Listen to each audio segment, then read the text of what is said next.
Hello and welcome to the Night Owl Philanthropy podcast. What's your why? I'm your host, Dean Jones, and in this series, I ask charity and social impact leaders to share their why, the purpose, experience, and values that drive their work. Each episode goes beyond campaigns and job titles to uncover the real stories behind social impact leadership, exploring what it takes to stay resilient, purposeful, and compassionate in a demanding sector. Today, we're looking at those themes through the lens of place-based leadership and learning disability services. And I'm really pleased to be joined by Melanie Beck MBE DL, Chair of Trustees at MKSnap and former Chief Executive of My Milton Keynes, the city centre business improvement district. Melanie's journey stretches from elite sport, including competing as a diver, through corporate and city centre roles to championing opportunities for adults with learning disabilities and autistic people in Milton Keynes. Melanie, thank you so much for joining me. Let's start, as we always do on this podcast, with that central question: what is your why? When you look across your life and career from elite sport through to community leadership, what would you say is your underlying why, the thread that runs through it all? Obviously, it's really difficult to give one sentence or paragraph on why you do something, but I think my why is everything that I have chosen to do across my career has been because I may appear to have given a huge amount to it, but I've got more from it and I've learnt more from it, and it's grown me as a person and given me an opportunity to see and reflect on things from completely different angles. So I think to answer that why, it would be purely and simply because it's helped me grow as a person. That's a great answer. Thank you. So for listeners meeting you for the first time, how do you introduce yourself and the roles you now hold with MKSnap and in Milton Keynes more generally? I think it's funny, isn't it? Because I'm actually retired. I took early retirement. So when people say, so what do you do? I sort of stumble a little bit because I'm retired. So how do I explain what I do? My husband always laughs with me because he says I have the longest business card in history. So I'll go from the... I'm chairman of MKSnap, which is a special needs adult learning centre in Milton Keynes, which I'm really proud to be a part of and to be the chairman of. I'm chairman of SportsAid Eastern Region, and that means in essence that I fundraise along with my committee for young sports people who haven't quite made it yet to the Olympics, haven't quite made it onto the podium, but are considered talented and could be our next stars from the sporting world. So, and I'm responsible for the Eastern region of SportsAid, and I'm privileged to be the chair, and our patron is the Princess of Wales. So that's quite an honour to be leading on that particular role. But I guess the biggest part of my life is taken up and has been for 40, nearly 50 years as a sports person myself. I was a young 7-year-old who went to Bedford Robinson Pool and watched. I was a synchronised swimmer, actually, and I was doing some sculling up the 50-metre pool, which is terribly boring. And we were doing ballet legs, which is quite difficult to do, but I was sculling along and performing my ballet leg, watching these people in the diving pool having a lot more fun than me, careering off the diving boards, having a laugh. And I thought, why am I doing this with this really painful nose clip on my nose when they're having such fun across there? So I gave up synchronized swimming and I transferred to diving, my sister and I. And that really was the start of my career in the world of diving. And I'm now the vice chairman of World Aquatics, which is the world governing body at the Technical Diving Committee. So I'm responsible for the sport alongside my chairman, who's from Kuwait, for the sport of diving across the world, the delivery of the events, which includes the Olympic Games, the World Championships, and a number of World Cup events during the course of the year, and the very rules that the sport is governed by. So we are the custodian of those rules. And I have been trekking around the world, certainly for the last 20 plus years, I've been honoured to go to 5 Olympic Games. Everyone is different. And I guess that's where I draw my conclusion on my why. Because I have been very fortunate across those years to go to pretty much the whole world. There's nowhere in the world that I haven't been to, or certainly a continent that I haven't been to. And learn that what you are exposed to in the news, in social media, about people and cultures is so very far from the absolute truth of what you see when you meet a lot of those people. And learning from them and understanding our differences. And all of those things really have helped me to understand my place in the world and also what I can help other people with. Thank you. You were talking about the Countess How. Well, she asked me to call her. I was in the depths of Rio. There we go. And I was trying to figure out how I was going to ring somebody so important when I was in Rio. And I ended up going into the broadcast van, strange enough, because it's the only place there's a stable Wi-Fi at any event. And so I rang her back and she asked me whether I would be prepared to be one of her deputy lieutenants. And what that basically means is she is appointed by the King to represent him in Buckinghamshire. It's a very big county, so I'm one of those lieutenants that goes on behalf of the King and represents him at some wonderful community events. We do assessments for the King's Award for Voluntary Services, and we also go to things like the British citizenship ceremonies, which is where somebody has gone through the sort of 7-year process of getting citizenship to the UK, obtaining their certificate that gives them their passport, more importantly. And it's wonderful to go and hear those stories, meet those people, and yeah, and I guess it's all about meeting people from different walks of life and reflection from that and the growth that you get from meeting those people that have had very different lives to you. And it makes you reflect on actually how lucky you are. And I think it makes you a more rounded person, actually, Dean, if I'm really honest. I hope that that's made me more rounded, maybe more tolerant. Maybe able to see things from different perspectives than I would have done had I taken a different course in my career. Thank you. Can you take us back again to those early days and early years in sport? What do you think diving in particular taught you about discipline and pressure and performing when it really matters? Because you obviously, I imagine, apply some of those things, maybe consciously or subconsciously, into the things that you do today. I don't know if that's the case or not. So I wasn't a very good diver, I have to tell you. Okay, right. I was county nationals, but I was never. My sister was Golden Girl. She represented the country. It's very difficult when you've got a sister who's an achiever and you're sort of loping along behind them on the diving boards trying to look as good. And my father, who once said to us, summed it up with, "If I could have the brains of your sister and your grace, I'd probably have a good diver." I'm not really sure how I'm meant to take that, but hey, I'll go with the graceful bit.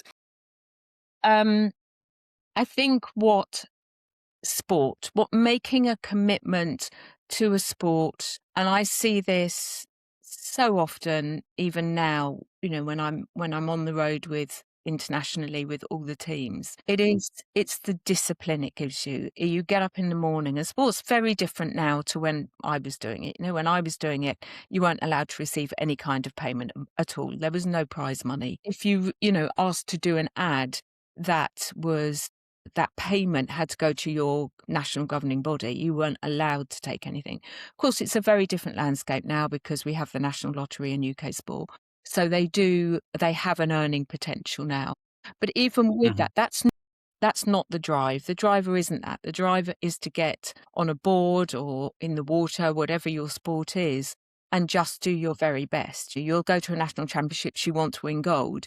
If I hear anybody going to the Olympics and just saying on the lead up to it, "I just want to qualify," and then when they get the Olympic spot saying, "Oh, I just want a final," then frankly, they're not hungry enough, because you should always want to win. And even when you don't win, you learn so much from taking part. I know that's a sort of tired old saying, but you do, because you learn about you. You learn about what your mental toughness is. You learn about your approach to consistency.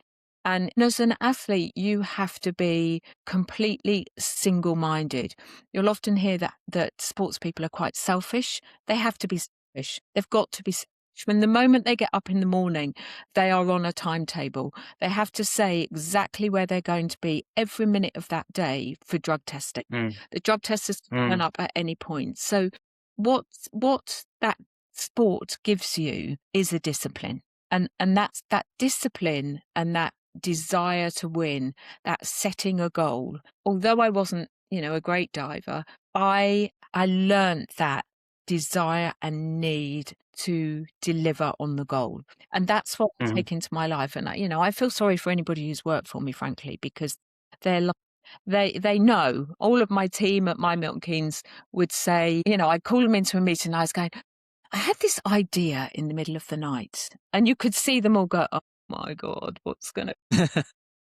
Because once I'd set my mind that we were going to do something, it was like, we're going to do it. It doesn't matter how many obstacles put in our way. We're going to do it, guys. And I guess that's come from being in a sports world where there's an ultimate goal and you're always, performing to that goal. Thank you. You touched very nicely in terms of the next question onto the area of My Milton Keynes. How did you move from that world of sport into city centre and business improvement work and eventually into the charity and learning disability space? But let's focus on My Milton Keynes and then go into the disability space. Golly, I think I have had probably the most convoluted career to the world that I ended up in, which was My Milton Keynes. So to be really honest with you, I came out of school with nothing, with zip. And mainly because my family moved from Bedford into Hertfordshire at a crucial time in my schooling. But because my sister was at that point on the British team, we moved to suit her sort of calendar. And so I went to school and I went into a different school system. And to be honest, I couldn't catch up on what that school system had done versus what I had done. And I gave up. And I was probably, the worst person for a teacher to have to try and teach, because the shutters had gone down for me. I left school, went to college, and like all girls of a certain age, went to secretarial college, went to be a medical secretary. This is why I tell you this is the most convoluted way through a career. Became a medical secretary. I could talk myocardial infarction and all sorts of things at the age of 19, which is a heart attack for anyone who doesn't know. Sort of grew bored of that after a couple of years. So I'm going to go to the bright lights of London. Got a job in a typing pool with NCR, the National Cash Register Company. Within a year of being there, promoted to a director's secretary. And I remember one day going into him and saying, Mr. Boughton, here's my resignation letter. And he said, why are you leaving? I said, because I want a career. And he said to me, you won't ever have a career. 22, I'm told, you won't ever have a career because you don't have a degree. Now, Dean, it lit me up. The single most important thing that's ever happened to me in my 60 years was somebody telling me you can't do something because you haven't got a degree. And from that day on, I went through my career proving him wrong. So I did. He put me forward for a job still in NCR. Was responsible for their sponsorship portfolio. Great job. Left there, went to Capital Radio, head of promotions, Help a London Child. From Help a London Child, I did a big event at a shopping building in Hatfield. It was very successful. The owners contacted me and asked me if I'd be their head of marketing. It was 2 minutes from home. So I said, yep, do that. Took a job there. That took me into property. From that job, I went to BA in Macarthur Glen, which was the factory outlet people, and which is now known as Macarthur Glen Designer Outlet Villages. Opened up a number of designer outlets across the UK and Europe. So that was retail. From there, Jones Lang LaSalle thought they might like a bit of me, so I became a partner at Jones Lang and did for years as head of shopping centre marketing and latterly offices. Left there as a director, started up my own company, marketing, went to Milton Keynes, where I became the head of marketing communications for the Centre MK. I'd already opened Midsummer Place as part of my portfolio at Jones Lang. I knew Milton Keynes very well. I'd worked on the theatre district, which is now 12th Street. So I knew Milton Keynes, and I went and they gave me a consultancy position there. During that period, they had an organisation called Milton Keynes City Centre Management, which was a membership organisation. And they asked me if I would like to go and run it. I got into that job and discovered that if I didn't do something pretty quick, it was going to run out of money, and it was going very quickly because the membership was dwindling and there wasn't enough money to do anything. So I had that sort of, it's an organisation, but I've got no money coming in the door, and they're asking for me to prove that I can do this, but I've got no money to prove that we can do it. So I went to a number of businesses that I knew with my begging bowl, and we did some campaigns. I put Christmas lights into the street for the first time in the 40 years that Milton Keynes didn't have Christmas lights on the streets. If you go there now, it's beautiful at Christmas. Led a parking campaign for business because it was so expensive to park, and for mums that were having to drop their children off at nursery, they couldn't find spaces. This was all pre-pandemic. Anyway, I got sufficient goodwill. I went to my board and I said, I think the only way I can make this sustainable is if I go to the government and make a bid for funding to start a business improvement district. So I did. I got £35,000 worth of funding. I went out for 12 months and I did a feasibility study with the 1,208 businesses based in central Milton Keynes, saying, if you had £10 million delivered into the centre of the city, would you vote yes for it? Simple question, a bit like your why question. And I went to ballot. So you do the 12 months feasibility. You then go to a 28-day ballot. So it's just like the general election. They get ballot papers. You have to win the ballot. So you have to win one yes or no across the post. And you also have to win the biggest rateable value. On my first ballot, I won 82% yes vote. 5 years later, I won 97% yes vote. And at that point, unfortunately, on the day after I won that vote, I was diagnosed with breast cancer. Right. And I went through a pretty hideous, as all cancer patients do, 18 months of treatment. I ran the business in the chemo chair, carried on. I wanted to keep everything as normal as possible. And so can I just understand, Mel, before you carry on, the ballot was a kind of vote of confidence for your leadership? Is that? Yes. Is it? I mean, what you do is you publish a business plan, in essence, which says what if they pay this money, which is basically a percentage on top of their business rates. Yeah. And if they pay this money and you win, then you deliver that business plan. So the business plan that you front had got to be compelling and convincing, because if you otherwise they're not going to vote for you, because this is an additional payment that they're going to make on top of all the payments. And let's be honest about it, retail particularly over the last 10 years hasn't had a great time. You effectively, you're all in. If you voted no, you're still in if you win. Yeah. They pay that percentage on top of their business plan and you deliver that plan. And then at the end of the 5 years, you deliver another business plan and they vote on that plan. So and is that a competitive process? No. So there are other people that... No, you're the only people that can overturn your bid once you've been given the go-ahead to go to ballot is the local authority. They can read the business plan and say no. They're the only people that can overturn you. The businesses can overturn you, but they have to get quite a large proportion of them together to say, we're not happy with this, we don't want to go forward.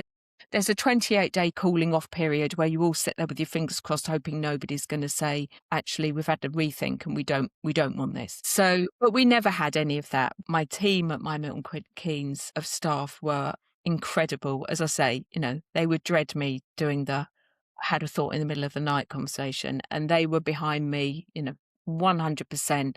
And we delivered. So, very proud 10 years. Thank you for explaining it. I just wanted to establish how that worked before you moved on to, obviously a really important part of your life and experience that no one would wish on anybody, or at least themselves, around your breast cancer diagnosis. So what year was that? I got diagnosed in December 22. My treatment started in 23, which was really interesting because I had my first chemo in the latter end of January of that year. And I remember saying to my oncologist, after my first treatment, how ill am I going to feel? And he said, well, I can't really tell you, but why? And I said, because I've got my investiture for my MBE in February. And he said, I promise you, I will have you back on your feet for your investiture. We had this big key date. Week 3 was when I was going to Windsor Castle. For anybody who's been through this process, it's quite extraordinary in that you have no idea. You go there and obviously you're all dressed beautifully and you arrive and you don't know who you're of the royal family you're going to meet until you literally walk in and sign in. They give you a book and you open it up and it tells you who it is that's giving you your award. And obviously I was part of the COVID awards, so I was given my MBE for COVID, for the work I did during COVID. Right.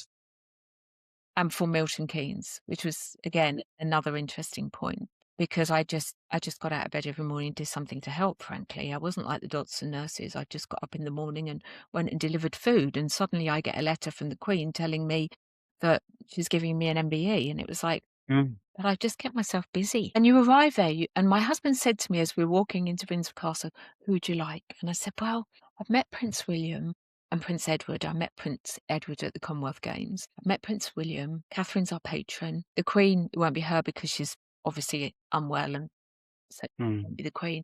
I said, I'd really like Prince Charles. I said, because after all, he's going to be the next king. So, and I walked in and I got my little booklet and I opened the page and it was Prince Charles. And he is the most charming man. The most charming man to talk to. It was like when you go up there wobbling on my high heels because I was nervous and messed up my curtsy. My poor trainer said to me, we've been practicing your curtsy lunges for the last 3 years, Melanie. And I wobbled on these high heels and did my curtsy. And then you walk forward and he starts talking to you. And it was 8 minutes of uninterrupted discussion that never faltered. And it was, it was an amazing day. So, well, an interesting time for you.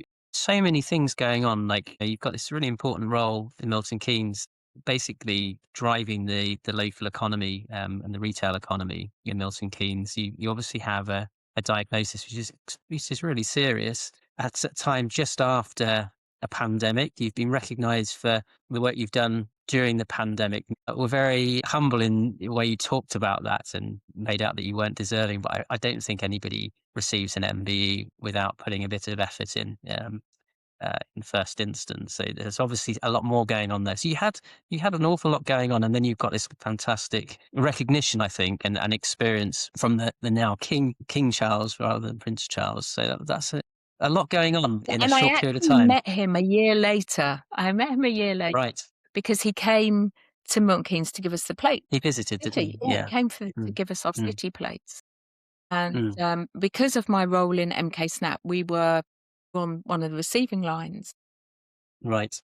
He comes along, and obviously the then chief exec of Snap spoke first, and he came along to me, and we'd been asked to wear our honours medals, so I did dutifully wear it. And he came up and he said, thank you so much for wearing that. And I said, I'm very proud of it. And actually, you gave it to me a year ago. And he looked at me and said, did I? I said, yes, you did. You presented it exactly a year ago. He went, wow. And I went, but we have a problem. He said, we do? I said, yes. I said, what are we going to do for our anniversary next year? Walked off. He chuckled and he looked back at me and he winked. And my chief exec looked at me and said, I don't believe it, Melanie. You've just flirted with the King of England. She's so, little anecdote. What a great story. That's great. Thank you very much for that, for both of those stories. What, 2 encounters with a prince and then a king. Yeah. Not many people can say that. Yeah. You talked very briefly then, you mentioned very briefly your involvement with MKSnap. Could you talk about how that came about? How did you get involved with working with MKSnap and then eventually becoming chair of trustees? My first entree into MKSnap was actually through my role at Centre MK, because we were invited down. They were looking for somebody to help them build a changing rooms toilet. And we, in turn, were looking for things that we could do out in the community for good causes. Obviously, on site, we had handyman, electrician, and all those sorts of things.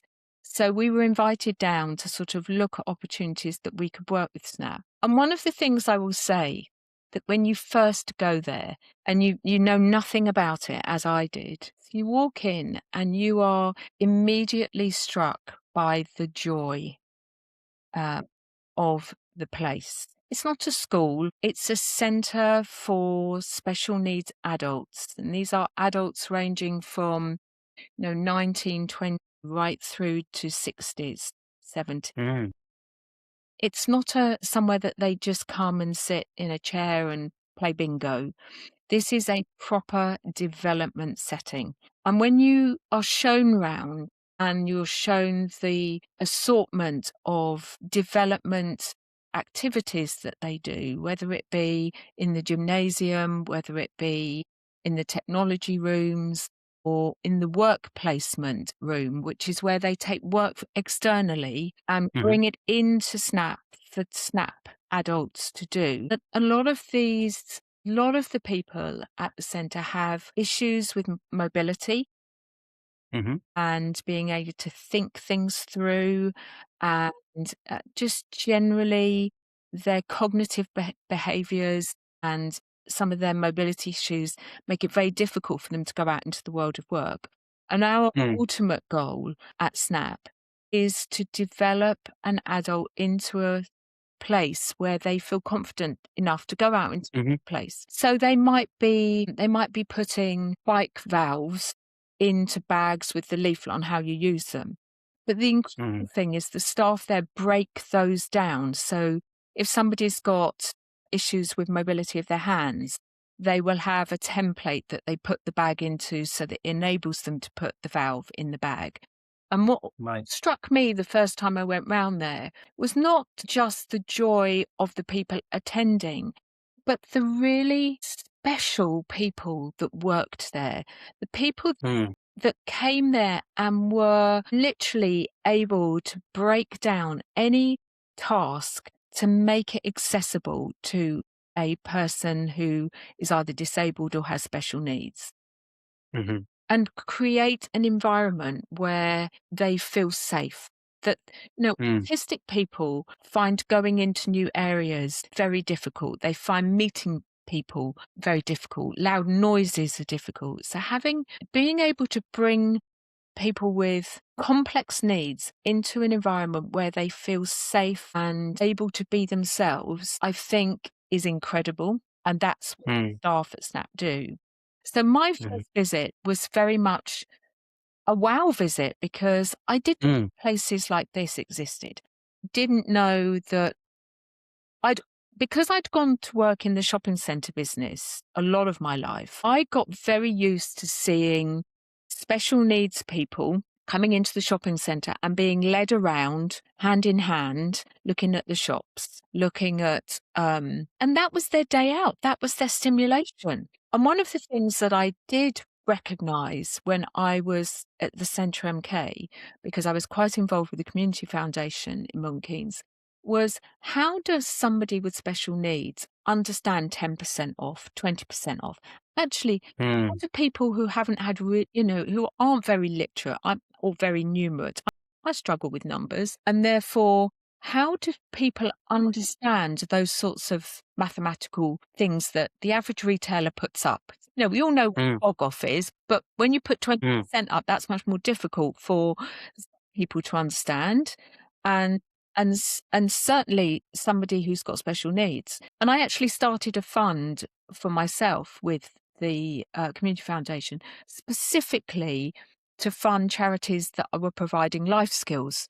And that was a direct result of going to SNAP, because it made me start to question, why shouldn't somebody who has got special needs, why shouldn't they have the same opportunities I have? I came out of school with nothing, so one could say I was a dunce, but I guess I had within me a desire to succeed. But a special needs person doesn't mean they don't have that desire to succeed. You just have to reset it and make it possible for them.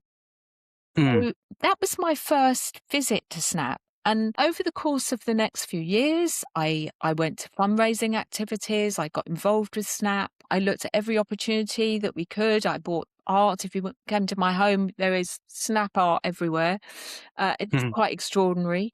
And Mm. then during the pandemic, I was asked whether I would consider being chair. And I've now been the chairman of SNAP for 5 years. And what I have seen over those years is this SNAP. Everybody says, why is it called SNAP? It's Special Needs Advancement Project.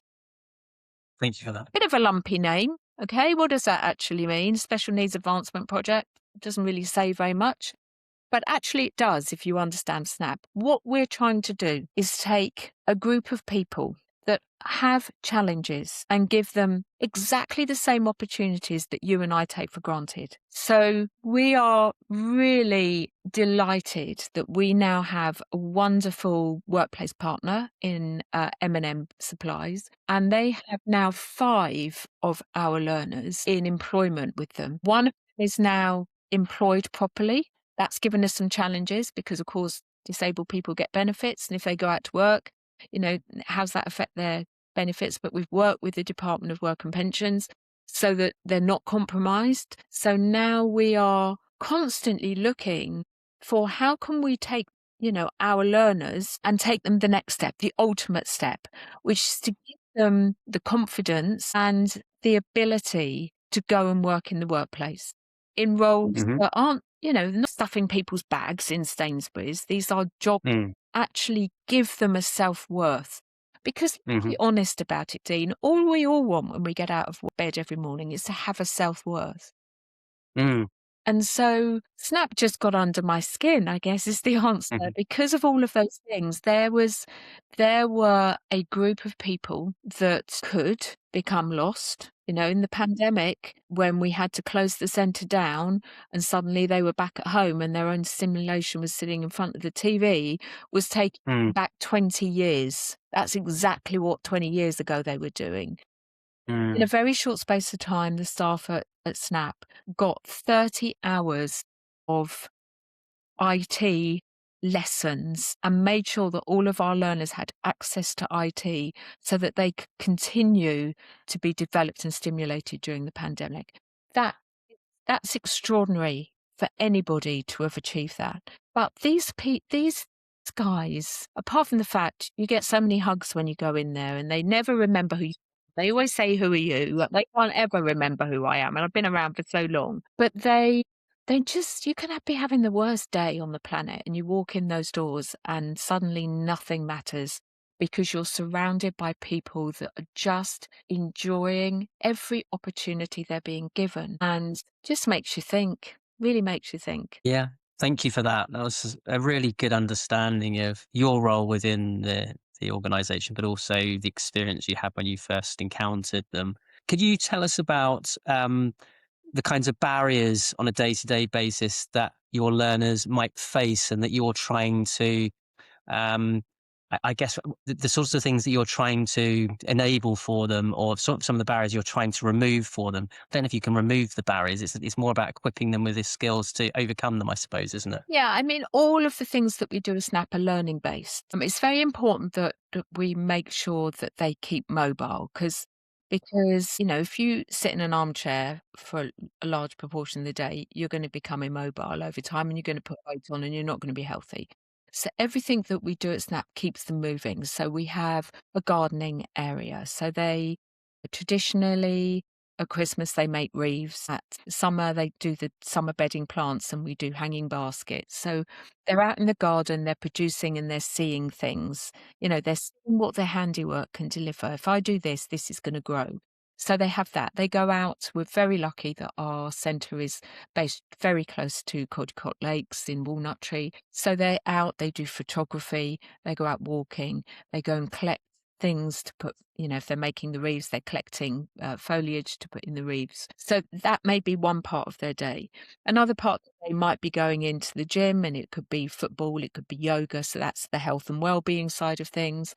Then we have a cafe. We have a cafe that opens Tuesdays and Thursdays to the general public. So they're cooking everything that is made in that cafe, all the cakes and They're making all the coffees and the teas. We have a number of networking groups that now use Tuesdays and Thursdays as their meeting point for their events, and they cater for that. So they're in the cafe, they're taking the money, they're serving, they are taking the orders. So they're doing every element of running a cafe. The only bit we do is supervise them in terms of what they're making for this week to sell in the cafe. Then you've got Mhm. workplace placement area. So that's where we have people who give us their work to do. So at the moment we're packing for Poorly Paws. So Poorly Paws are little bags that you get, and inside there are sterilizing fluids and bandages and things that you can put on your belt so that if you're walking your dogs and they get a thorn up between their pads or they cut their leg, you can deal with it there and then. So we have these little paws and they have to put all the various elements into them. We have another contract with Naturally Tiwa, which is a beauty group that's homegrown. Shalom Lloyd, who lives and has developed these amazing beauty products for people with eczema. They fulfill all her online orders. So they're a fulfillment center for her. They're a fulfillment center for an organization that sells tea bags, various different types of herbal tea bags. So that proper work, that's the sort of first stage of going into the proper work before we even think about or consider or assess confidence, ability to go out into the workplace externally. And then we have our art room. Our art is stupendous. Mm. It is sold and we donate it to various other charities for their events, and it is quite stunning work. And we also have an enterprise arm. We make cards out of the artwork. There's coasters and there's lots of seasonal things. We just had Valentine's Day, so there's lots of different Valentine's cards been made. And again, that's all sold through our MKSnap website. So there are an enormous number of activities going under that roof. Then alone on top of that, there'll be the true learning, which is, going into the IT room, or they're doing quizzes, which is all learning. And our quizzes are all based around this point in time. So at the moment, we've got the Winter Olympics. So they'll be learning all about the Winter Olympics. When I went to Tokyo, I would send back messages from various different sports events during my time in Tokyo. And we have a mascot. So the mascot came with me, a smaller version of it, thank the Lord. And, I'd get Tom Daly to take it up onto the 10-meter diving board and so show the view down from the 10-meter diving board. And then that would be put on our social media and it was sent back for the learners to learn all about the Olympics and the mission behind and values behind the Olympic movement. So we are constantly looking at things that are happening in the world that can learn, because that's relevant learning. We're not going to sit them down with a maths textbook because that would, be boring for them. And frankly, they probably don't have the cognitive skills for it, but you can always find a route to learning. And that's what we try to deliver. We try to stimulate them through the vast number of things that happen in the world that they can learn from. Where is Tokyo? What does Japan's culture mean? How does Japan differ from us? There's so much learning when you start stripping back. You can see I'm passionate about this because it's. I know you are, yeah. No, it's just when I can still conjure up in my mind watching middle-aged people, clearly with Down syndrome and other difficulties, walking around shopping centres when I was in my 20s and 30s, and me thinking, this is obviously their day out. This is their day out for the day. And now I'm involved with a centre that really has taken that and turned it on its head. And when you've had that experience in a different setting, and then you have the opportunity to change that setting, even a minor, tiny part of it, because I'm just the chairman, I don't do this. I just oversee and make sure they don't run out of money or do anything stupid. But just to feel that, I've had a tiny, tiny, tiny little part of changing the narrative from that to that is, and it's humbling, to see Jack, who's our learner that now goes to work, and to see how, this was a normal guy who just had a problem, and suddenly he got special needs. So he'd gone from being, Jack the lad to suddenly he wasn't, he hadn't, yeah, he people have brain hemorrhages, and that Mm, affect everything going forward from there. And a lot of people having something like that happen to them give up.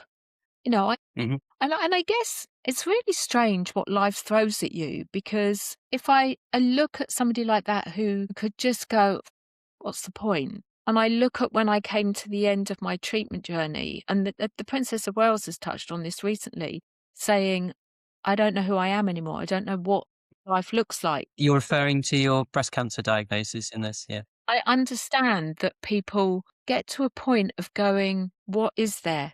What's the point now? Because, I'm going to get another diagnosis in 3 years' time. So what's the point? So when I'm a very reflective person. So when I look at, the Jacks of this world who's sailing through life, and then suddenly like that happens, he could very easily have just gone, you know what? What's the point?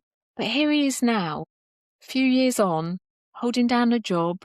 He's never stopped smiling. He's a proper Jack the lad in the centre. He's the one that's going to make you chuckle, because he's just a little Mm. edgy, cheeky sometimes. It just makes you realise just, what opportunities life gives you. You get a curved ball, but it doesn't mean you can't reinvent. Mel, I just wanted to touch on, because you mentioned a name that most people will be familiar with. In your work with the Olympics, you obviously came into contact, you had regular contact with Tom Daley. Hmm.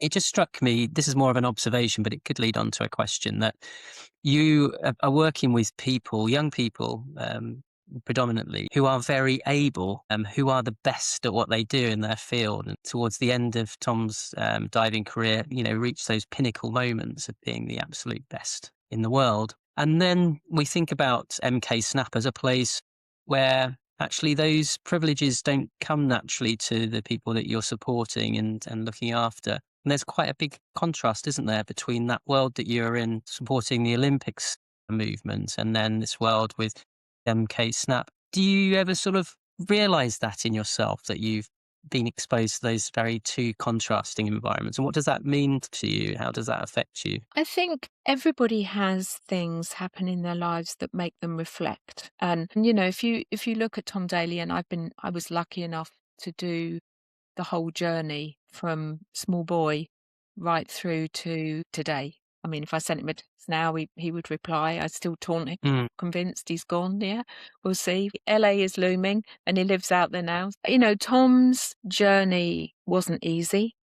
His dad died just before London of a brain tumour. That was that couple of years where it was clear he wasn't going to survive it was tough. And Tom's journey after that, coming to terms with his dad, he was very close to his dad. I mean, really, really properly close. And we're all close to our parents, but his dad went everywhere. He was really celebrated in the success that he was having. And then obviously him deciding to come out as a gay man, that wasn't an easy thing to do. He was the poster boy of the Olympic Games. mm, Anybody who's spent any time in that team will know just what came with that exposure. I was in the darkest place of Mexico. We had to arrange security for him because he could not move. Mexicans are fanatical about sport, and particularly diving, because they're very good at it. mm, And so, with that fame came a huge amount of pressure.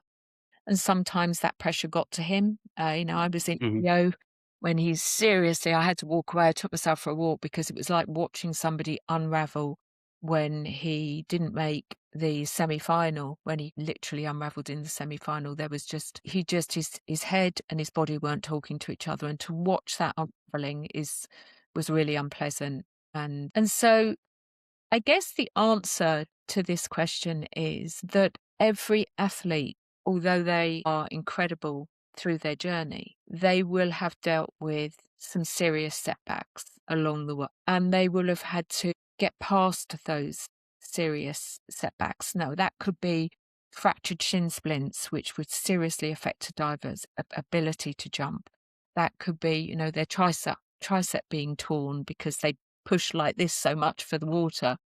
Mm. Still comes under a lot of pressure. And with Tom, mental toughness, being able to deal with mental toughness. Now, one of the things the pandemic did, of course, was we had an Olympic Games with no spectators. Mm. And if you remember what happened in London, after his second dive, he had a redive because he claimed that the flashlights in the stadium, and I was a assistant referee during that event, and literally he hit a wall of light. As he twisted into that dive, he hit a wall of light and he got a redive. The redive actually wasn't any better, but he went on. He didn't get a medal in that games. But the reason I tell you that story is he was never able to do that dive again. He could not do when you do a twisting dive, you usually do the twists at the top of the dive, so you come off the board and you twist. He had to deliver a new dive, which ended up being called the firework dive, which meant that he came off the board and he somersaulted and then he twisted at the end. And the reason he did that was because when you get to that point where you start the twist, he could no longer be affected by anything that might happen as he twisted in terms of flashlights. So he got round that and delivered this new dive. And then we went to Rio and everything went hideously wrong in the individual. But then we went to Tokyo, and Tokyo had no spectators. So he was able to dive with no flashlights, no noise, Oh, interesting. there's nothing that was going to jar his concentration or deliver or question his, he wasn't worried about anything. And he delivered unbelievably. And then of course delivered again in Paris. So, we had the most outstanding couple of games. Mm. And I look at that and then I look at Snap. Everybody in their lives, whether they're sports people or whether at the top of their game, as we've got at the moment with the Winter Olympics going on, I'm absolutely obsessed by it. Or you look at a learner going to MKSnap. Every day has its challenges, whichever world you're living in. Everybody has challenges, and it's about how you get around those challenges, and it's how the people around you support you. You look at, I used to laugh with when I'd see the teams arriving, because I'm not allowed to be Great Britain because I'm the World Aquatics, so I have no flag Okay. when I'm away. Right. Okay. So all the teams, I support all teams. Right. So always a little bit of I want to clap hours a bit louder, but Yeah. you see the entourage arrive. You've got the physios, the strength and conditioning experts, the coaches, and you see all of those people that make it happen. But on the day, Mhm. the athlete that does it, and I go to Snap, I've got all of these people around these learners who make it possible, who are delivering all of the activities that make it possible for them to develop and advance and to be stimulated and want to know more. So they're not different worlds, Mm. actually. They're the same Mhm. world, but it's Mhm. about what in your world is a challenge. Over here, Mm. you've got the objective of winning a gold medal. Over here, you've got an entirely different objective. And it might be that I want to be able to go and work in the real world. What that means to that individual is the same. So, That's a great answer. Thank you. That really does crystallize those helping them two deliver. things. Yeah. Yeah. What is it, do you think, that you wish was better understood about the world that learners within MKSnap occupy? What do you think is not understood well enough that you wish was better understood? I think people shy away from them. I think because they are very embracing. What you see is what you get in a lot of ways with special need people. They will come up and they will be there in front of your face and they'll go, "Who are you?" And to some people, you'll see people sort of like take a step back. It's you're in my space, you're in my personal space. And I think what I really wish is the more that we are able to get people out into the workplace, the more people understand that they just approach life a little bit more with a little bit more sun than we do. Mm. They're just a little bit That's a more nice way of putting it. smiley, and they just want you to be part of their world, and they want to feel you're embracing them. So the minute you step back or you look as if and question, sort of the face can give away your expressions very well. And so if you sort of like oh, who are you? And why are you interrupting? Because let's be honest about it. In our world, if somebody interrupts, you can be quite irritated by that. In the world of Snap, if you don't get interrupted, then frankly, you're questioning, do they like Something's not me? right. Don't they like me? So, you almost walk in there. You have to embrace that. But until we can get the general population to understand, you shouldn't fear them. You shouldn't Mm, fear that love of life, that joy that they get, because mhm, they just look at the world through a different lens to us. It's not so serious. It's not so, nothing matters so much. We can get up in the morning and the smallest little thing can irritate us. You go to the supermarket, we've got 10 minutes and somebody's taken forever to do your conveyor belt mm, because they might be special needs. mm, I've heard people, oh, well, they shouldn't have people like that on tills. We've only got a short lunch break. Don't be irritated. That could have been you, actually. mm, You know, that could be you next week. You could mm, have something. You could have a bad fall.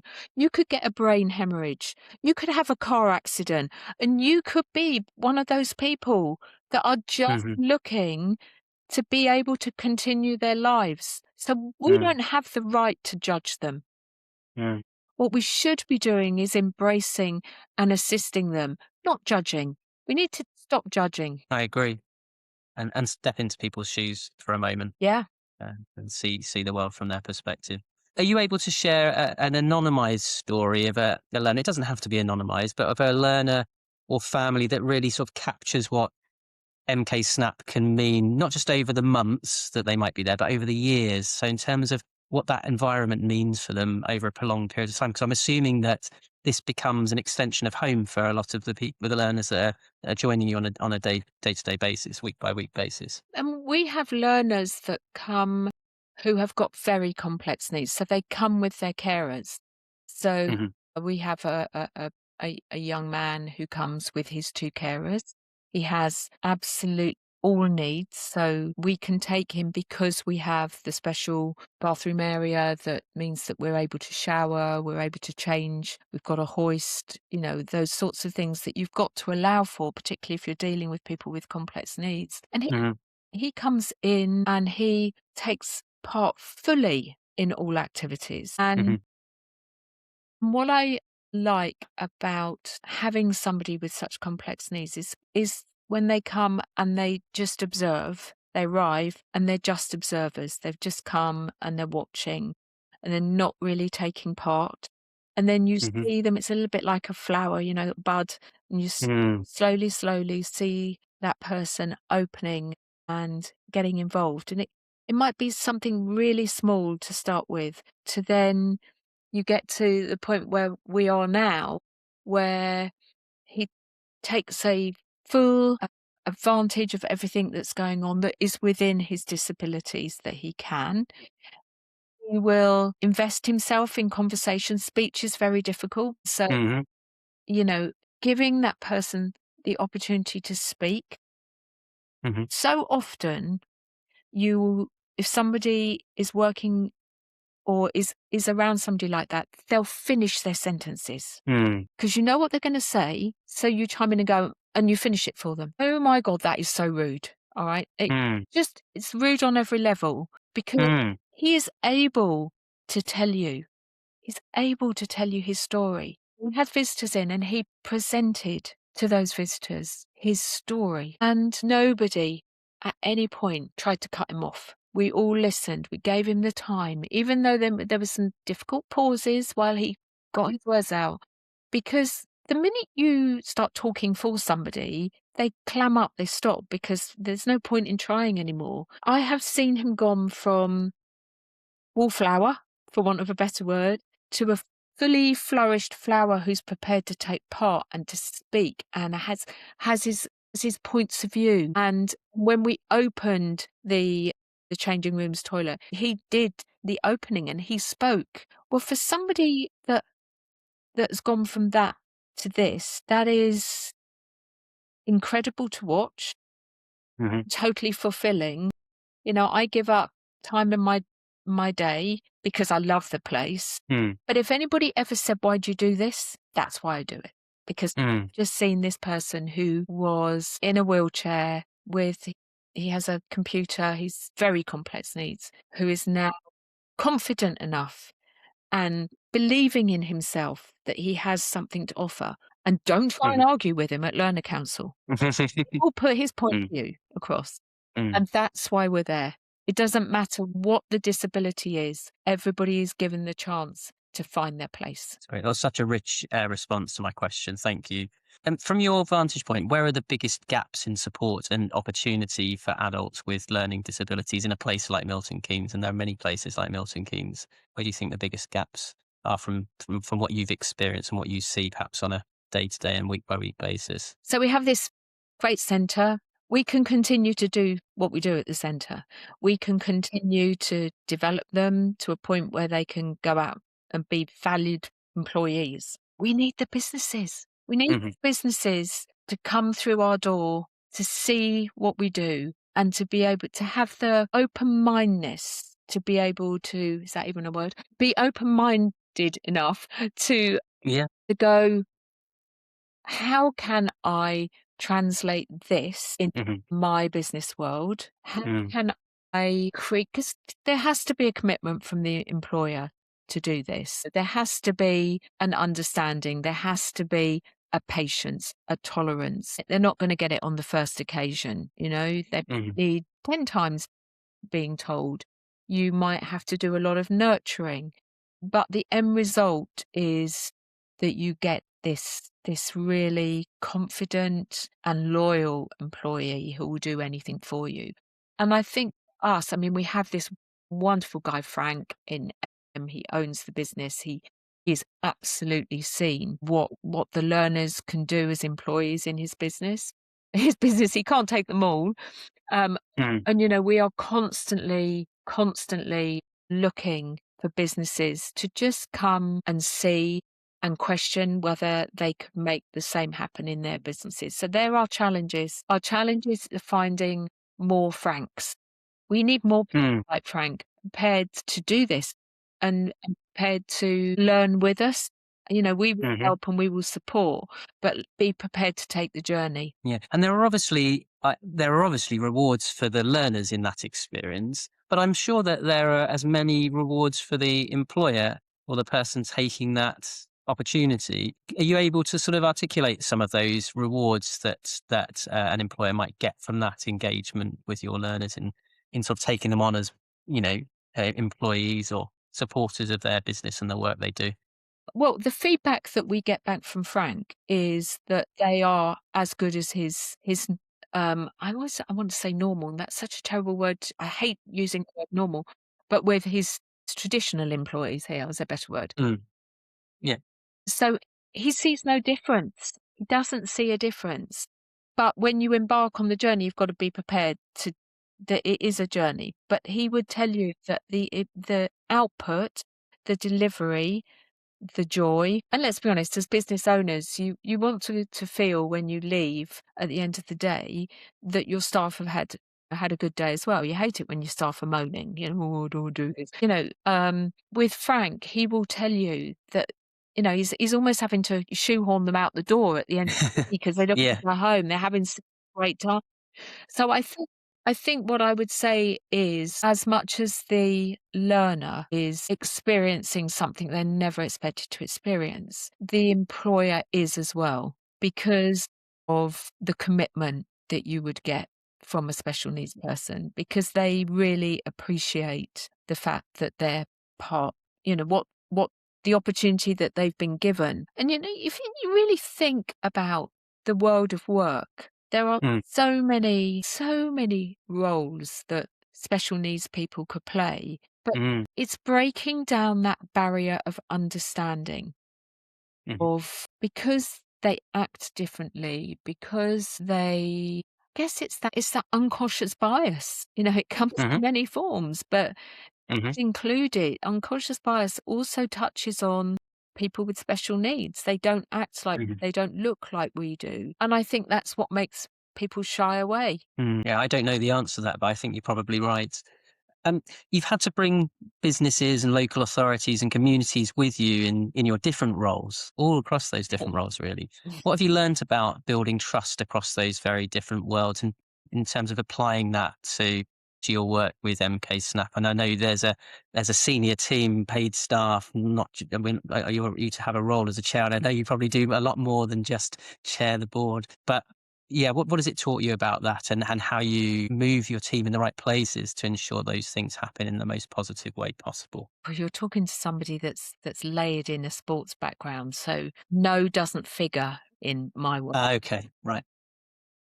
No is okay. I'll find another way around this, and I'll still try. Yeah. So I think what I have learned is that you have to sometimes accept that people aren't always where you are. Hmm. People aren't always seeing things through your visual field, and that you Hmm. might have to just slow down, Hmm. lead people. You can't drag people. And it doesn't matter what role I have played in my life. Hmm. Sometimes I had to sit back and think about my approach with people Hmm. and think about the fact that I am goal driven. Not everybody is Hmm. goal driven. Sometimes people don't like change. I remember my Milton Keynes sitting one of my staff down. Have you ever read the book Who Moved the Cheese? No, I haven't, but I will now. You should. And it's for people who don't like change. Okay. And I had this guy who everything in when we moved from MKCCM into the bid, Hmm. he wasn't coupling his carriage to my train engine at all. He was I've not heard that expression before. I like it. he was moaning away, and I was sitting there thinking, "Oh my God, how am I going to get him to like get with the program?" Yeah. It's like it's that horrible dilemma of get with the program, or I'm going to have to think about how I move you on politely. So Yeah. I said to him one day, I said, "What are you doing today?" And he said, "Oh, I said, what are you doing at lunchtime?" He said, "No, it's too cold out there." He was great at coming in during the cold. He would find every job there was to do in the office when it was cold. But when the sun was out, he was out with the larks, and he didn't come back till close of play. But this particular day was cold, wet, and rainy. I said, "Well, I'll tell you what." I said, I want you. I'm going to give you an extra half an hour for your lunch." And his little Hmm. eyes lit up, and I said, "And you're going to come into the boardroom and you're going to read this book. It's not a big book. It's only a little book, little paperback book I've got you. I think you find it interesting." And I sat him down with this book, and every day he was put in the ballroom to read another chapter of this, Who Moved the Cheese. And at the end of the week, I bought him, I said, "Read the book?" He said, "Yeah." He said, I said, "What was your take?" He said, "That you want me to understand that we've got to change." I said, "That's exactly where we're going with this. We've got to change. We're going to do things a bit differently." I think, that's one of the things I've learned through my career, is that you have to find, it's how you tell it. It's how you get Mm. people involved, and you can't force people. And I remember seeing during my bid training, because you have quite big bid training with business improvement districts, because they're so regulated. Because at the end of Hmm. the day, although you're not a local authority, you're still spending public money, so you are heavily Mm. regulated. And I found this cartoon. It's side by side. It was the same mountain vista, but one had the boss at the top with the employees sort of halfway down the hill, and the boss celebrating at the top. And the other one was the boss down with the troops halfway down the mountain, sort of dragging them up. And the question was, who's the best leader? The best leader isn't the person who gets to the finish line first when he's completely battered his whole staff and everybody that he's trying to get on to the project. The Hmm. person that leads is the person that takes everybody on a journey. And that journey Mm. might take longer, Hmm. but ultimately everyone can celebrate the success at the end. Mm. And I think everything I've ever done has always been about a team. It's a team effort. Hmm. It wasn't me, it was not Melanie Beck of My Milkins. And I said that to my board when I gave my notice. I said, I told you at the beginning of this journey, I was building something that when I left was known as My Milton Keynes. It wasn't known as Mm, Melanie Beck. Because mm, there is, you could, because you brought it in, you established it with your name on the tin, everybody thinks it's mm, Melanie Beck. That's the worst thing that can happen to a business, because what happens is when you leave, everybody goes, it's not the same. I need to go and find yes, somebody yeah. else. I need to go and find another company because that person's gone. And what's really important is building something that when you walk out of the door, it's still able to move forward because you've built it on firm foundations. If you I completely agree. haven't done your job. Yeah, I completely agree. I think that's exactly the right approach. Very difficult, I think, to achieve it, and you've got to have the right mindset and the right team around you. So, thinking about what you've just spoken about bringing people with you and bringing people together. Obviously, MKSnap itself has I think, a strong local profile within Milton Keynes and beyond. What's worked best for you in bringing people with you in that context and raising awareness and positioning the charity as a partner of choice in the city for the supporters that we want to that you? We are lucky, and we never rest on our laurels, but Snap is a small, beloved charity in Milton Keynes. And so a lot of people know the story of MK Snap. Either know people, may not have been there, but will certainly know something about it. And so that's quite helpful when you are developing a board. And a board has to have a range of skills, an assortment of skills to make it work. I'm the chairman, and my background's marketing, Hmm. but I'm not a fundraiser. And people sometimes think that marketing and fundraising are the same thing, and they really aren't. Mm, But, I look at what we do at Snap, and therefore, what are the skills I need the trustees to have? And I regularly do a skills competency check, a skills matrix. So I ascertain what skills that we need, hmm, where we might have gaps, because that's good charity excellence to do that from time to time. I need somebody who understands finance. I'm very lucky I've got two. I've got a bank manager and a tax specialist. very lucky. Yeah, you have to have somebody that understands safeguarding. Hmm. You've got to have a lawyer who's going to keep us out of trouble and make sure that we file all the things we have to file at company's house at, the particular time. You have to have somebody that either has lived experience of special needs or has worked in that sector. We are very lucky that we have all of those elements on our board at Snap now, and it's taken a little while for us to get the right set of people. Fundraising is difficult because everybody wants fundraising in a charity, and you're pulling from a relatively small um, pool of specialists. Hmm. We need to understand the dynamics of the charity world. We need to understand the dynamics of a local authority, particularly because we are a commissioned service by the local authority. We need to know about quality and quality of care.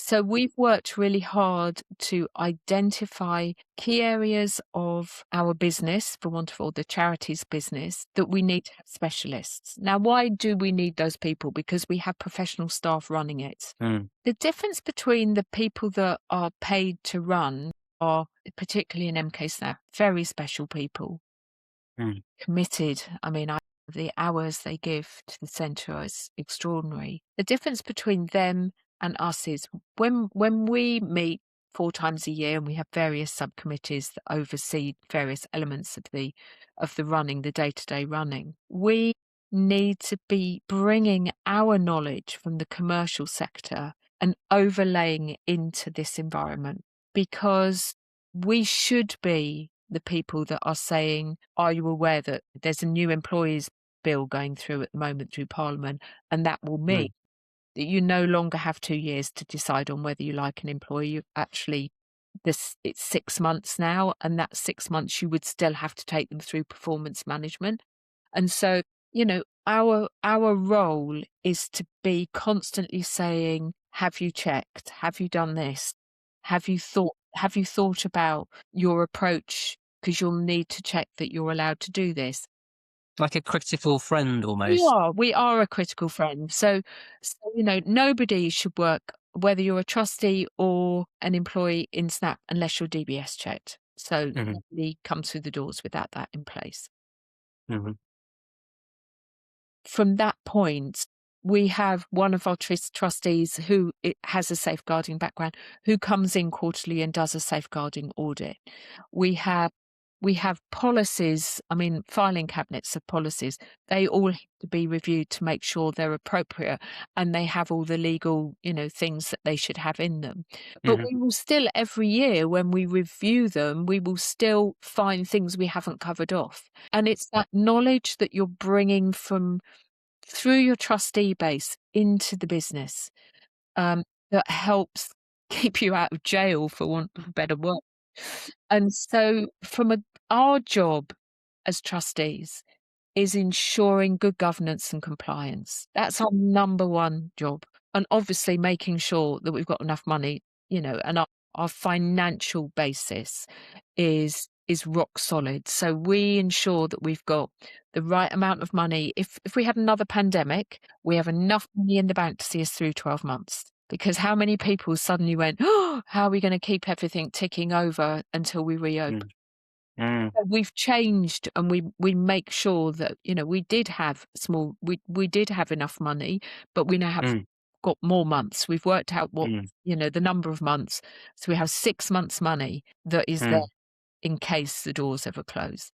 It's about giving yourselves Yeah, financial resilience to cope absolutely. under the strain, Yeah. essentially. You, you've touched on this idea about challenge within the organisation, and that comes with a lot of pressure, I think, for everybody involved. You yourself talked about, you led through COVID, constant change and sort of leading on the bid, which inevitably has pressures attached to it. Your breast cancer diagnosis, which must have put an enormous amount of strain on you, both sort of physically and emotionally. How do you look after your own resilience while staying sort of present and there for other people? What sort of things do you have to tap into to ensure that you can continue to deliver in spite of all of those different challenges that have been thrown at you over the years? I think my number one rule would be keep your feet on the ground, keep Hmm. everything as normal as possible. Don't get above yourself. Stay grounded. Stay real, genuine, authentic. All those words we hate bandied about. Because as I started this, when we opened this with my why, maybe my why now you understand. Mm, You don't do this because you're a nice person. mm, How often do you hear old people say, "Oh, well, I'm just giving back." Giving back mm, what? I mean, what are you giving back? You do this because you get something from it. mhm, Nobody does something for nothing. You have to mm, do things because there's something for you in it. mm. And for It's interesting. me, it's I have the joy and the pleasure of in all the things I do. And, people would say, oh my God, you've got a charmed life, all the things you do. It's hard work. Of course, it's hard work. And there's sometimes when I'm sitting on a plane for 13 hours in economy going to China again that I think, why am I doing this?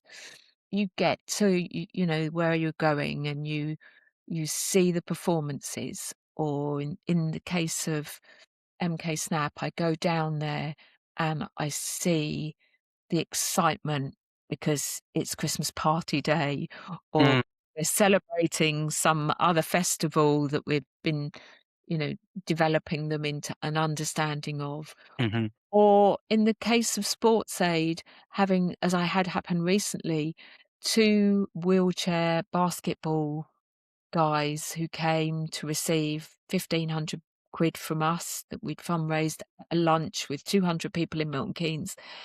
Their interview with me about why they do this job, why they do their sport, the interest was so received by the 250 business people in a room that I was called over during coffee to a table where there was a gentleman who said to me, I want to give £10,000 to Hmm. those two guys, 5 grand each, because I am so blown away by their stories of Hmm.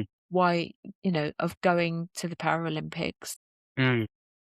One of them was at university studying law, and one was about to go to university studying law, with everything going against them in their life. When some people could get overwhelmed with why me, Hmm. these guys had used sport and had carried on their lives, found a new direction for their lives. And these business people would listen to that story and gave them £10,000. Then when I got home that evening, to get an email from one of the solicitors in Milton Keynes, EMW Law, saying, we'll give that guy an internship in our business when he gets to the end of his degree, and the other one is all the reasons we do it. And it demonstrates that philanthropy comes in many different forms as well, I think, doesn't it? Yeah.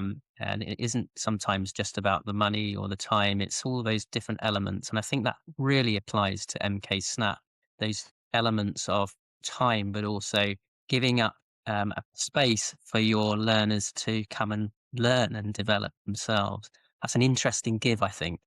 I don't think we should ever underestimate. If a trustee says to you, I don't really, and I've had this happen. I've had a trustee say, I think maybe I should resign because I don't really see that I can give anything to this. Mm. No, you're right. If you haven't got yourself sufficiently involved and interested in the charity, then probably it's not the Mm. charity for you to be Mm. in, because trustee isn't about getting it on your CV Mm. job to make you look like you're a good old chap. Being a It's a trustee, hard graft, isn't it? it's Yeah. about rolling your sleeves up and getting in there and getting involved and helping and being prepared to go out on a Friday night to a fundraising event and taking your Hmm. mates because it's a quiz night to raise money. Hmm. It's not about turning up for 4 meetings a year and just nod through the director's report. You've got Hmm. to be involved. You've got to be part of the team. Hmm. Otherwise, you're not doing yourself any justice. Why are you doing it? You know? What would you like to see change sort of locally and nationally in terms of how we support adults with learning disabilities and autistic adults?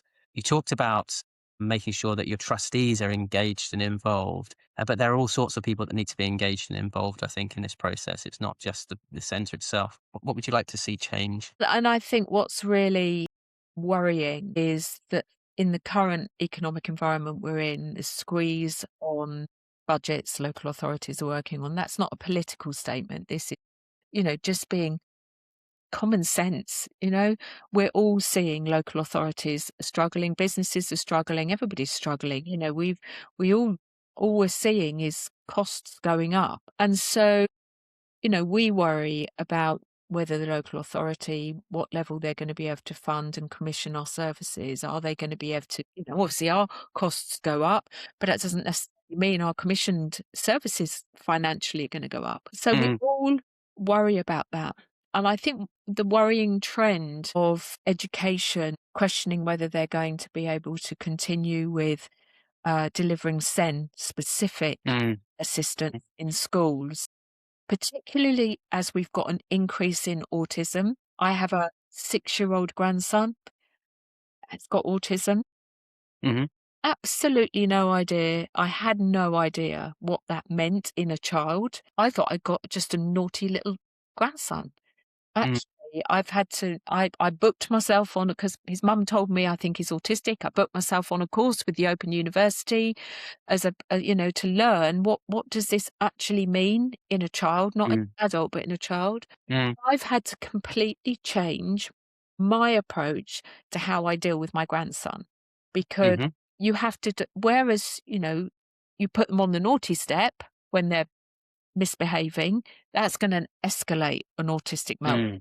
You've got to divert their attention. They're not going to listen to you. They've seen red dust, they've got a red haze. They're not listening to you. It's just going up and up in their head and they don't know what's happening. You've got Hmm. to understand what that means. And I think my concern for the future is that people in power have to we hear a lot of, well, why is there such an increase in autism? Is it just now a label? We've had young children, middle years children, students locked down, not having their university life that they were looking forward to, not having the opportunity to go to their toddler groups, not having the opportunity to go to brownies and guides or whatever else they do, taekwondo, because they were locked down and therefore their development has been affected. Now, that may not be autism. That may be other things because of that period that we were all locked down. Mm.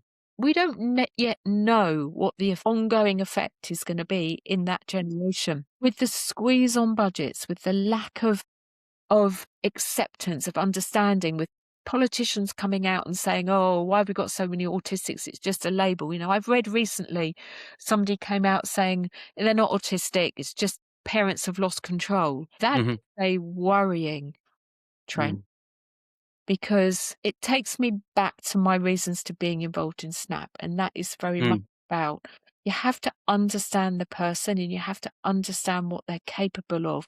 And you have to be able to build support around them in the same way as you do a performance athlete, in the same way as we do as parents. We support our children, nurture them to grow. If you just discard people, then you're going to create a generation of people who don't know what's real, unable, and don't belong. It's kind of nicely ties to what you were just saying. If there was one thing businesses or employers listening could do differently tomorrow to be more inclusive, what would you ask of them? I know we talked about one of those areas being give these young learners a chance and employ them. Are there other things that they could be doing that spring to mind that you think is worth saying just before we kind of close the interview?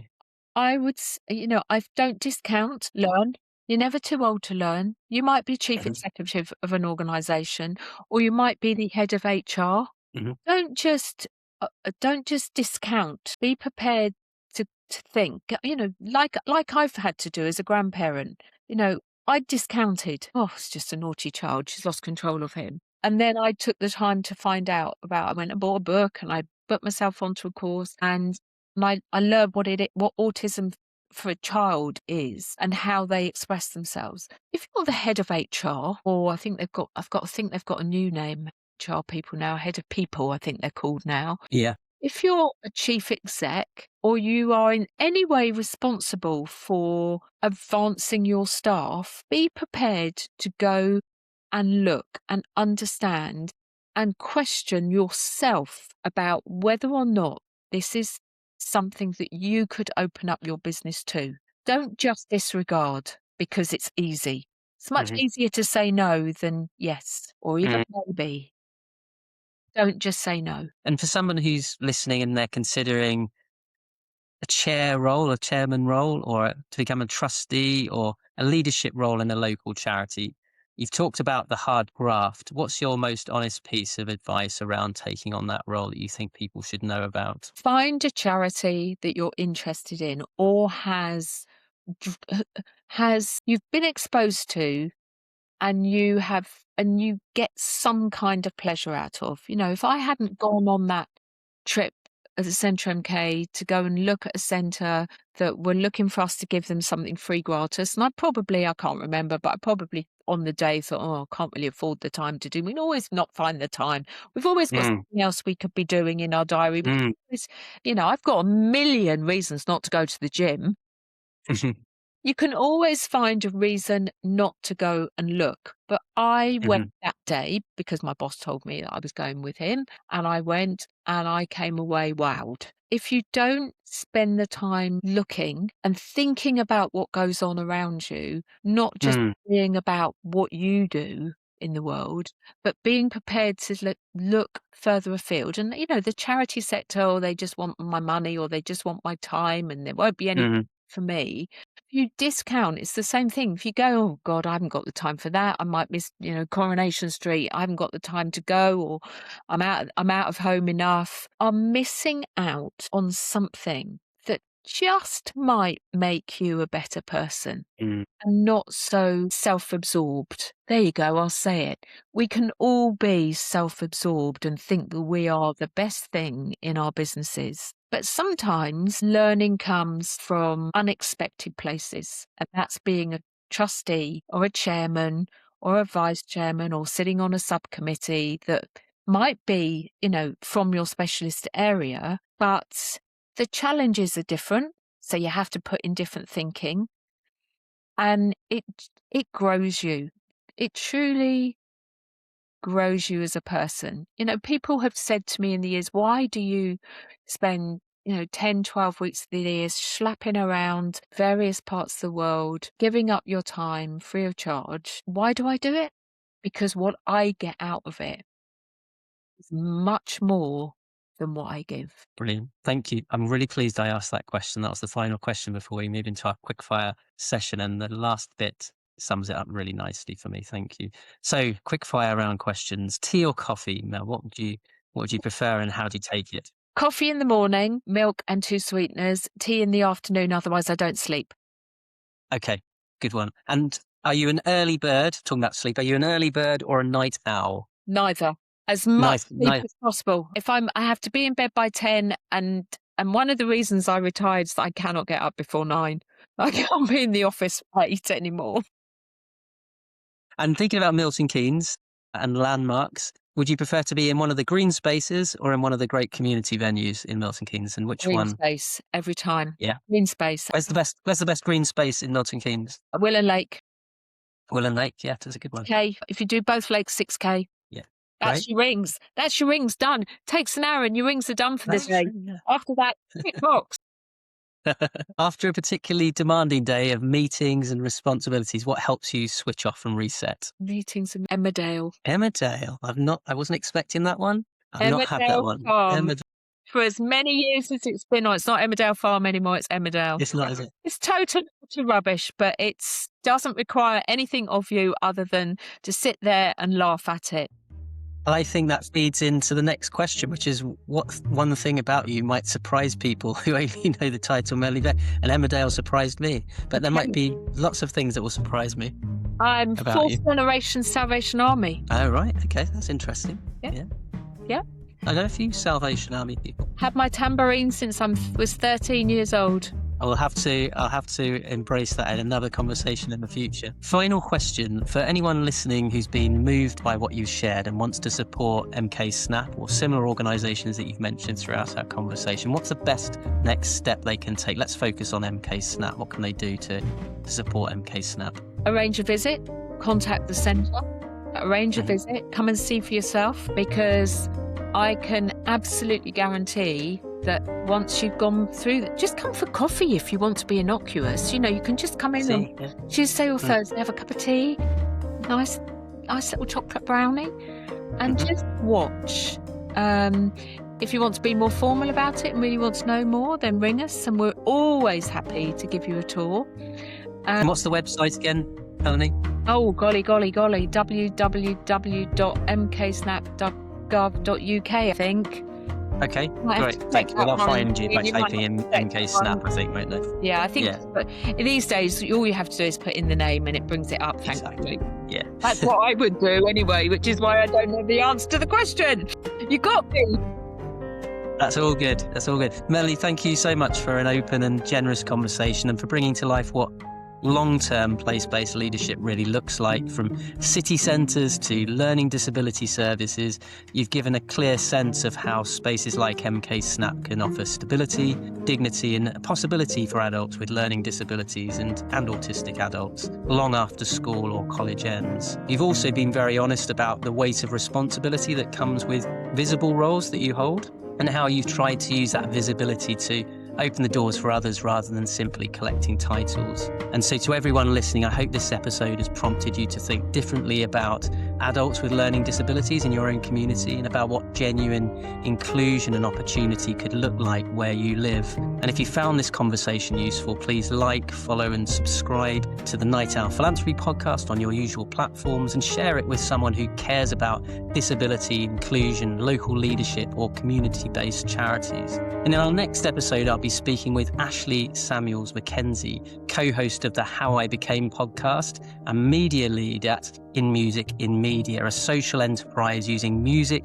and media to create alternative education and development pathways for young people facing challenging circumstances. And we'll be talking about his why, the stories behind the podcast, and how creative industries can open doors that traditional systems often keep shut. Thanks for listening.